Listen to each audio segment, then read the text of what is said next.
Hello, and welcome to another episode of Soap Goes to the Oscars. This is episode 54, still in the 1935 Oscars. And the movie I watched this time was called A Midsummer Night's Dream, based on the Shakespearean play.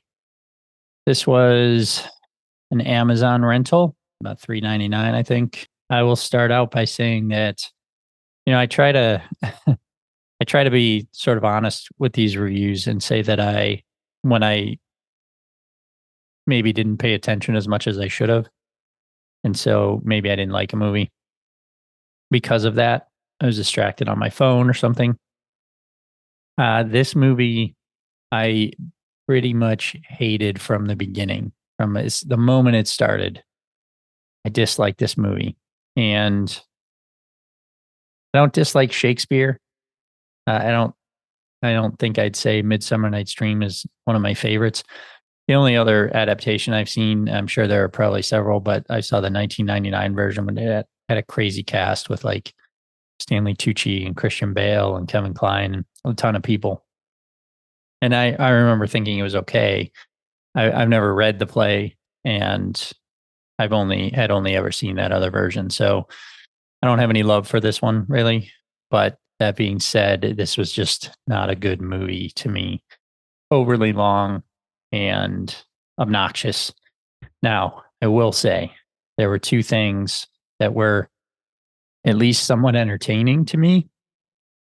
So I was very distracted watching this. I was on my phone a lot because I was like, I'll get through it because I rented it and because it's on this list and I got to get through it. But that was pretty much all the attention I gave it, except for two things. So one, in a sea of over the top and bad performances, a 15-year-old Mickey Rooney in this film gave the most unhinged performance that I've ever seen in my life. He played Puck, who is like a trickster, and he was doing this high pitched laughing and cavorting around and just talking, obviously it's all in the Shakespearean type language, but just the way he delivered his lines was insane. And his actions, like his movements, everything, just cuckoo banana pants crazy. So that was kind of entertaining. It was also annoying, but it was at least somewhat entertaining. The other thing was James Cagney is in this, and he plays, I can't think of the name of the character. Let me look. James Cagney played Bottom, the Weaver, one of the players in an acting troupe. And at one point, his character gets Puck turns him into a donkey. Basically, he gets his head turns into a donkey head.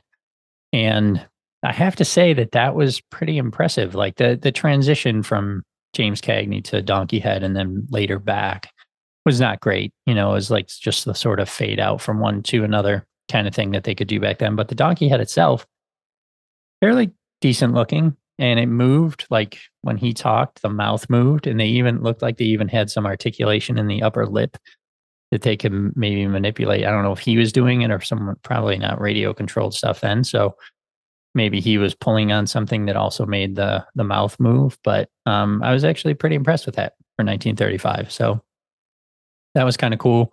So I sort of paid attention whenever he was on just because it was cool to look at that. But I did not like the movie, folks. It wasn't good.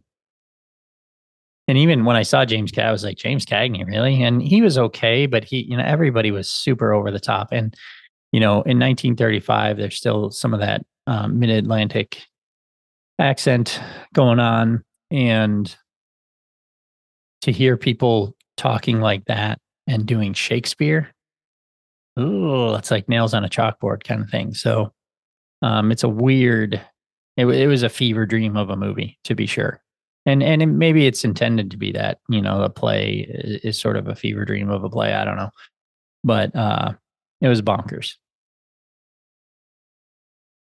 So all that said, that's my review. I did not like this movie. Last on the list, and it will remain there, most likely. So I will give some information about it. There's quite a bit of the Wikipedia here. I'll give some of the highlights.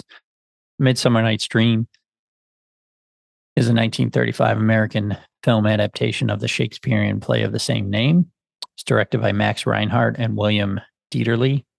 Produced by Warner Brothers, stars James Cagney, Mickey Rooney, Olivia de Havilland in her film debut, Gene Muir, Joey Brown, Dick Powell, Ross Alexander, Anita Louise, Victor Jory, and Ian Hunter. The screenplay, written by Charles Kenyon and Mary C. McCall Jr., is adapted from Reinhardt's Hollywood Bowl production of the play from the previous year. Felix Mendelssohn's music was extensively used as reorchestrated by Eric Wolfgang Korngold. The ballet sequences featuring the fairies were choreographed by Ballets Russ's veteran Bronislava Nijinska. I butchered that. Film opened on October 30th, 1935, and initially received mixed reviews and was a financial failure, but retrospective reviews have been far more positive. They should not be. And is considered one of the best film versions of Shakespeare's play. Okay. Cinematography by Hal Moore, edited by Ralph Dawson, produced and distributed by Warner Brothers. Release date, I said, running time 133 minutes. Okay, this makes sense. So I had seen it posted on IMDb as 133 minutes. And then when I rented it, it was 143 minutes. So that's, this says with overture and exit music. So there was like 7 minutes of overture. It just said overture on the screen and there was music. So I just skipped through all that at the beginning. Whatever was at the end, I did not bother with. So I guess that was the extra 10 minutes. So a good portion of the Wikipedia here is just explaining what the play is, giving all the details. Let's read some behind the scenes stuff. At the time of production, legendary avant-garde stage director Max Reinhardt had just arrived in the United States as a refugee from the imminent Nazi takeover of Austria. His arrival in America followed a long and distinguished career, inspired by the example of social participation in the ancient Greek and medieval theaters, of seeking to bridge the separation between actors and audiences. 1934 Hollywood Bowl production. Reinhardt previously directed an acclaimed lavish staging of A Midsummer Night's Dream at the Hollywood Bowl. According to the Los Angeles Times, the production operated on a scale of small military operation. Production featured an ensemble of more than 400 artists, including 18 principals, 60 or so dancers, and several hundred extras. The bowl was reconfigured for the occasion. The band shell was dismantled and put in storage. A gigantic stage was built and covered with green sod, heavy foliage, and oak trees shipped in from Calabasas. The production utilized Felix Mendelssohn's music composed for the play, with ballet sequences choreographed by Theodore Kozlov and Nini Thielade. I don't know. Costumes were designed by Max Ray. The opening cast featured Mickey Rooney as Puck, Olivia de Havilland, Hermia, David Lawrence, Theseus, Ingeborg, Tillish, Hippolyta, Hollis Davini, Aegeus, Richard Stark Lysander, George Walcott, Demetrius, blah, blah, blah. Okay. De Havilland was originally an understudy for Gloria Stewart, who dropped out before opening night due to illness. Gloria Stewart was the old woman in Titanic, for those that don't know. Production, casting. Many of the actors in this version have never had performed Shakespeare and would not do so again, especially Cagney and Brown. That is good. Who were nevertheless highly acclaimed for their performances. Cagney was okay. Brown, I don't remember him. Many critics agree that Dick Powell was miscast as Lysander, and Powell concurred with the critics' verdict.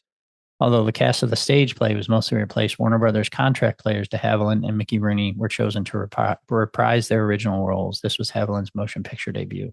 Like I said, Rooney was 15. There was also an 11-year-old Billy Barty. If you don't know, he's a little person that was in a lot of movies. And the one that probably I saw him most in was Willow, played the high Nelwyn or whatever it was. It trained Willow a little bit. But yeah, he was a child in this. Critical response. The film failed at the box office and received mixed reviews, with the cinematography, the use of Mendelssohn's music, and the dance sequences being highly praised. Although James Cagney was acclaimed for his performance, Warner Brothers was criticized by film critics Richard Watts Jr. for weakening enough to cast an actor whose performance is not much short of fatal, referring to box office favorite Dick Powell, then in his Hollywood crooner phase, who reportedly realized he was completely wrong for the role of Lysander and asked to be taken off the film to no avail. The reviewer for Variety wrote of the film, question of whether a Shakespearean play can be successfully produced on a lavish scale for the films is affirmatively answered by this commendable effort. The women are uniformly better than the men. They get more from their lines. The selection of Dick Powell to play Lysander was unfortunate. He never seems to catch the spirit of the play or role. And Mickey Rooney as Puck is so intent on being cute, it becomes almost annoying. Not almost annoying. He was annoying. So anyway, that's it. Probably more than you needed. And that is really all I have to say. I did not like this movie at all. Still got one. So I got 6 more movies in this round to get through, and also a snubbed movie for 1935. So we'll see you next time.